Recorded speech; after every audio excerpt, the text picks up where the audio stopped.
Okay, let's unpack this. Welcome back to the deep dive.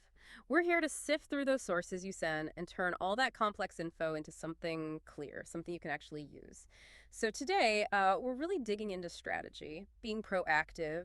Turkey season's wrapping up for many folks. And, well, if you're a landowner, maybe dreaming about attracting those, big toms the off season, that's actually when the real work kicks off. It's not just about packing up the hunting gear. It's more like grabbing the tools, maybe even some blueprints for your property. Our mission here is pretty straightforward. Give you specific, actionable steps. We're pulling from the best practices and the materials you shared. And the main idea, the core philosophy really, seems to be this integrated management approach. Like the sources keep saying, creating that perfect turkey spot. It's not about one giant fix. It's described as a culmination of small parts. So we're going to tackle four main areas, all connected: predator control, strategic food plots, getting the right coverage, and then maybe one folks don't think about as much, timber management. That's exactly right. That holistic view is really crucial. And it's why doing this deep dive now makes so much sense. We need to shift our thinking a bit, not just watching the wildlife, but actively shaping the environment for them. That's the real difference, isn't it? Between just hoping turkeys show up and making sure your property is the place they want to call home. And for that, you need a really solid, nuanced understanding of why these things work, starting maybe with the biggest threat to a new generation of turkeys. Yeah, that was honestly the thing that jumped out at me right away. You picture a turkey, right? Big bird, seems tough.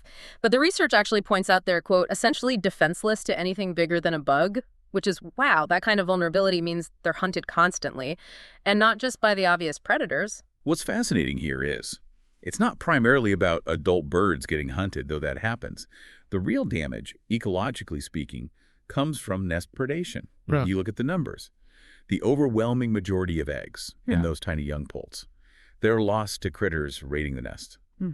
So if you're not actively doing something about that, especially before nesting season ramps up, well, you're basically losing the next generation before they even get a chance. Okay, so just hoping the bushes hide them isn't going to cut it. We need to be, like, actively removing those specific threats. What does the material actually recommend for landowners who want to, really boost their flock's survival rate?